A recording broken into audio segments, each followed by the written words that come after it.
Hi there, I'm Linda and this is Huttons Valley Permaculture. Today we're in the kitchen garden where I want to show you how easy it is to grow your own food using permaculture methods. In today's video I'm going to be doing some maintenance in the kitchen garden while talking about the design of the garden using permaculture methods and how this design has helped create a space 6 years on that requires very little maintenance but grows plenty of food. One of my earliest videos was on how I designed the kitchen garden and I went through it in quite some detail, so I will be leaving a link to that, so check that out. But first of all, I planted my trees. It's important to get your trees in place and then sort of work everything else out around those.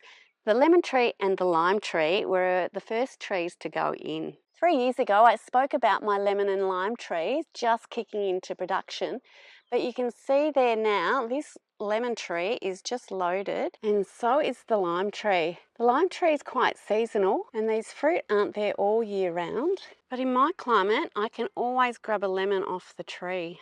Maintenance wise for these two trees, at the moment I do have to deal with some grasses and a few weedy varieties, but they're pretty easily chopped down and just added to the mulch layer on top.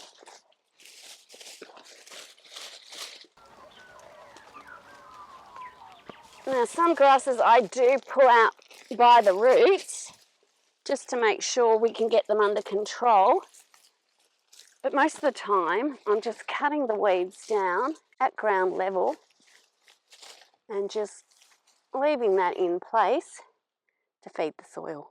Now I'm just going to do the same around my lemon tree.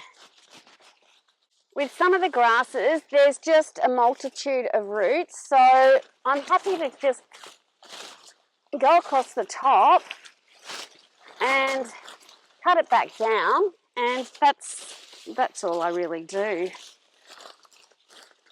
And it kind of keeps on top of it because you're never going to eradicate all the little roots from these grasses.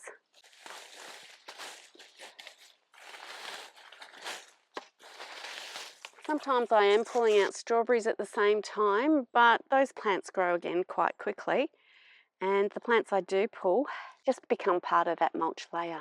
If I come across fallen fruit, I will grab that out and if appropriate feed it to the chickens or throw it in the compost. I do come across plants like this boysenberry that have spread from the parent plant, and I do cut those down when I come across them. Again, you could be digging these plants out, but it's just disturbing the soil, so I just get round 2 or 3 times a year and maintain the area and clear these problem plants. Mind you, this parent plant isn't a problem and produces abundance of fruit in early summer. And that's all I really do with the lemon and lime tree, is just clear around their base. I've added wood chips, I think one extra time, just to have a thick layer there as well, but it's producing really happy trees. The only other thing I might do with these citrus trees is just prune a little bit, just to keep the shape and keep the plant from getting too high. I find these little birds quickly move in after any disturbance to get the insects. Not far away from my lemon and lime tree is my mandarin tree, and it's just kicking into mandarin season. These will be ripe and ready to eat soon. When I designed my kitchen garden, I kept in mind the size of the trees we're going to get to. So I've got my lime and my lemon tree, which are getting to about the size that I'm going to keep them at. And here's my mandarin tree, which was planted a little bit later and is just starting to fill out. So there's plenty of space between my trees for them to grow. In between, I did plant some shrubs. So I've got some gooseberries here, and I've got some herbs as well, which do take up quite a bit of space. But the herbs and the shrubs can be sort of adjusted around your main features, which is your trees. Plants that you can add in later are ingredients that you use for teas. Right here is a lemon myrtle, which is fantastic in some homemade teas, along with sort of your lemon balm, pineapple sage, all the other things that are great in a tea. While we're in this section, it's important to talk about the original design and the mini swale that I put through here. It was a little ditch that I dug on contour right through here, which you can't really pick now. But what that does is gather water from the driveway and directs it into the garden. And along with the wood chips, little features like that have meant that during the 2 months of really dry conditions this past summer, I didn't water this garden once. So you can sort of, I don't know, there's a little ditch just there, and that's sort of part of the contour that the water runs along. I do have to come through, like under my citrus trees, and just pull out the grassy weeds and chop the others off at the root level. As the garden is getting older and filling in, I'm finding patches of problem grass areas are really diminishing, and it doesn't take long to get round and just pull these problem plants out. And that's really all you need to do, is just leave it in place. This here is lemon balm, so that's lovely in a tea. So I'll be leaving that. More lemon balm, and I might just pull out that grassy lump. Quick and easy. One thing that's important to accept when you're growing a garden using permaculture methods is that it doesn't look like traditional gardens. One of my friends thinks my gardens look really messy, and I suppose to some eyes they do. For a permaculture eye, seeing this on the ground just means that, to me, I'm feeding the soil, and that is a good thing. Not only does it feed the soil, but it creates habitat for insects and brings all those little birds in. All the little birds in a system also add fertility, and they do a bit of pest management as well. So while to some people it does look messy, it's all part of the little ecosystem that you're creating in your garden. Now in this area I've just pulled some grasses just here and popped them next to my boysenberry. Done the same for my lemon myrtle, and quickly just pulled up the grasses and weeds and popped them around my mandarin tree. Now the wood chip layer is still fairly thick around this tree, and if it was starting to thin I would add some more. But as the system grows, you can start to prune some of your trees and just add that down into your mulch layer, meaning that you don't have to bring in materials from outside of the garden. Now, having just said that, you can reduce bringing in outside materials, something that I do like to bring in is some pine needles, which I'll put around my blueberries. This blueberry here is different to my 5 other blueberry plants, and I really need to propagate some more because it's so beautiful and produces a really big blueberry. The other plants are kind of hidden under the raspberries at the moment, which I do need to prune back. But just through there, you can see my other variety of blueberry, which don't colour up as much as that first blueberry plant, but produce a really tasty little berry, but it is a little bit smaller too. Now, all of these raspberry canes can be pruned down, just sort of a little bit above the ground. They're autumn fruiting plants, which means you don't have to worry which plants you chop down, the canes, you just chop them all down. With spring, it gets a bit more complicated, so that's why I prefer to have these autumn fruiting ones in my garden. Now, I will be chopping these canes down later in the year, and I'll probably just chop them up and use it as mulch, and I'll be doing that when I get all the pine needles to go around these blueberry plants. But for the moment, I'm just going to chop some of this buttercup just to keep it under control. Now, gardens that you worry about sort of weeds like this in do become problematic and they become stressful. But if you just look at plants like this as a source of mulch, it becomes a bit more joyful. You just chop it. Don't worry about digging up because that disturbs the soil too much. But if you just kind of chop it off like this, it just adds to the food for the soil. Now, I'm sure my friend would look at this little section of my garden and think, oh, how messy is that? But to my eye, I love it because I know that's helping the soil and it's keeping the moisture in and it's giving something for those birds to enjoy, and it's going to help these plants enormously just by improving that soil. Quick and easy, and we can move on to my apple trees. Here is my crisp pink apple, which actually just finished fruiting. It doesn't have too much in the way of grasses around its base, but it does have some lemon balm. I'm happy with leaving that to grow. I have spotted some grasses just in between the apple tree and the lemon myrtle, which I'll probably grab out. But as for this tree, there looks like there's plenty of leaf litter and wood chips still around the base, so that tree has been done pretty easily. Now you will note that's my mandarin tree just over here. There's quite a bit of space from that mandarin to the apple tree, so that was planned for in the original design. And just here is a small orange tree which was planted a little bit later. Again, its placement was planned with the apple tree and the mandarin in mind, so that once that gets mature, there's going to be plenty of space for it and plenty of light. Now just next to the orange tree over there is just a red currant. They can be really chopped down and used as mulch, or you can propagate a new plant fairly easily. So if the placement of the shrubs is a little bit close once the trees grow, it's not hard to just move those or get another plant started in a different spot and use that as mulch.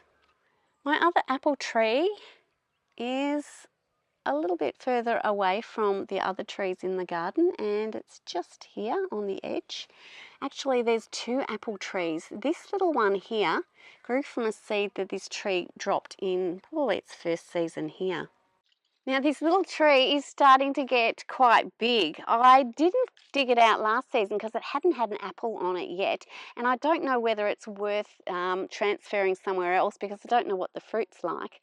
But we're going to have to move it this season. I'm going to wait till all the leaves come off it and it becomes dormant to dig that up, and I'll probably prune it at the same time and maybe move it out to my swale. Now let's check out what we need to do under this apple tree. You can see there's some buttercup there, some grasses, some other weeds. I've also got calendula hiding in there as well, so I'd like to leave that. There's some grasses to pull, especially around the base of my smaller apple tree, so I'll try and get that out. And once again, we're just going to use all of the material created as mulch. And if you do happen to cut down one of your calendulas, it doesn't matter because they grow very easily and quickly.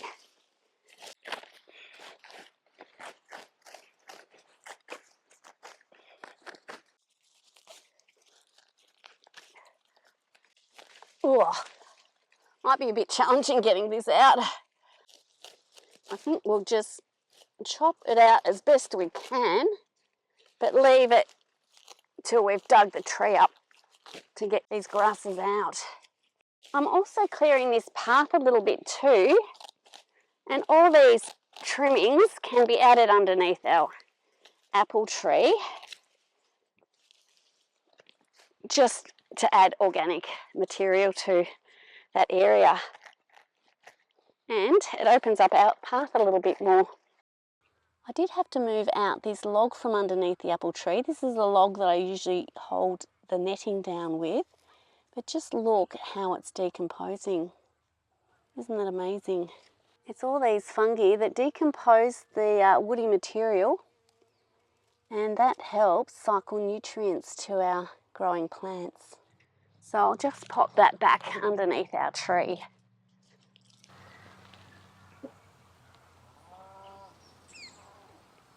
Now, an area of the garden that's not so easy to maintain at the moment is just here where you can see lots of yellow calendula.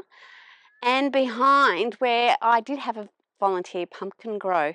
Now this area here I had replanted with strawberries, but the calendula grew everywhere. We've got buttercup going through it, so it's been a bit hard to maintain. Also where the pumpkin is, we've got lemon balm going through that and lots of the buttercup as well. So I think in those areas I will give them a bit of a weed today, but I think to get on top of that we need to add in some bigger plants. And through here I've also got comfrey making a mark on this area too.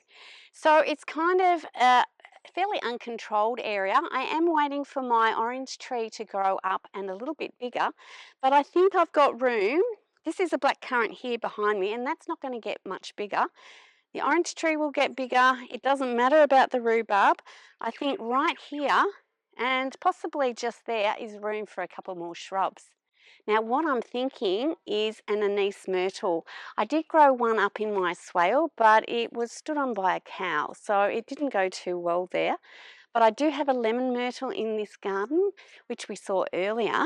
And the anise myrtle is an aniseed flavour and again great for teas. So I think that might be good in this space.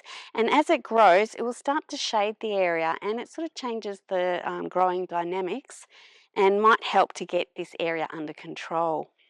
And likewise in this space, now I do have some lemon balm growing there, but that goes a bit wild.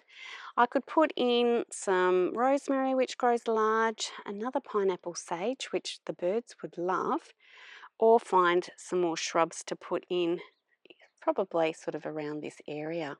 The area was quite productive this season, and we've got a couple of pumpkins that volunteered in the garden. There's one there, and there's another one here, but I think someone's found it ahead of us. Look at that. I think we'll be growing lots more pumpkins here next season too. So I think, even though I've got lots of pumpkins at the moment, I think we'll harvest that one today, and that might make a nice gift for a neighbour.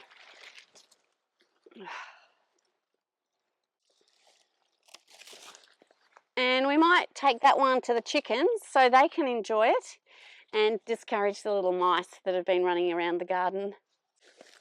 Oh, and over here, we've got a couple more pumpkins.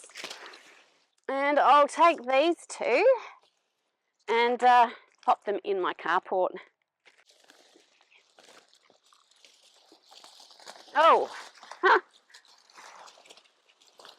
Look, there's more. Oh, 5 pumpkins to add to my carport shelves. Nothing like getting a bonus harvest from your garden. And all I'm going to do with the rest of these plants in this area is cut all of this down and pop it on the soil surface as a mulch, and then come back in a couple of months and maybe get the planting done. And you can see here lots of decomposition of the comfrey that we chopped up last time.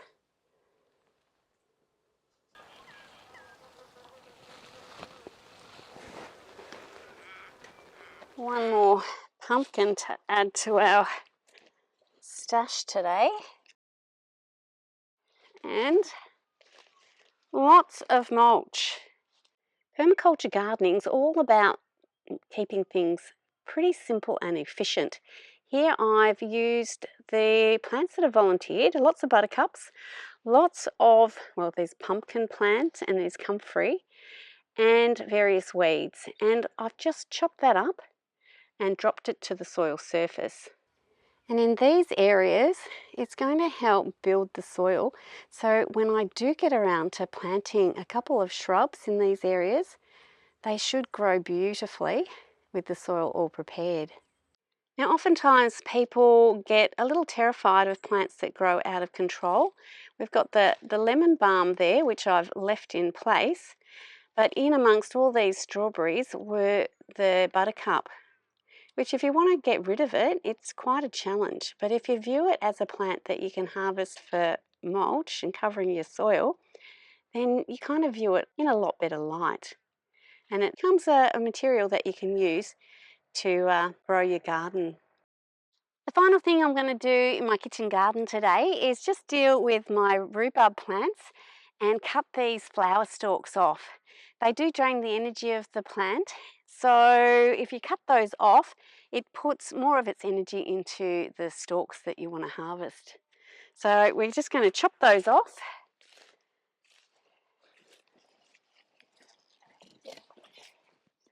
And like everything else today, we're just going to drop those to the ground.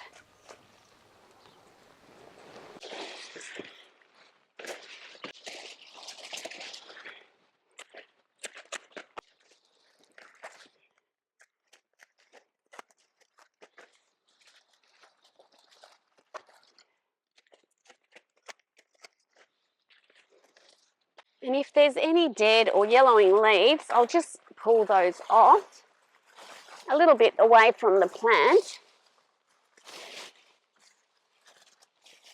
and leave that to decompose on the soil as well.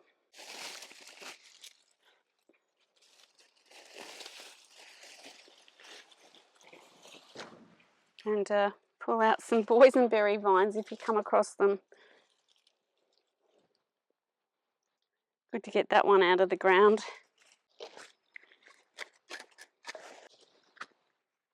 And we're done. And that just leaves the herb area of the garden. And again, it's not as difficult to maintain as it may seem. In the early days, there was a lot more space between the plants and a lot more room for grasses to grow. But as you can see, it's mostly herbs, or there's quite a bit of Swiss chard in here as well.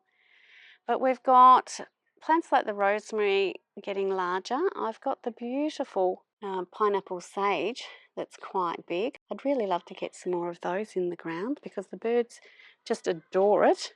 But all we need to do here is get sort of material like that, which I've just chopped off at times and thrown in, just cut it up and put it to the soil surface a little bit more.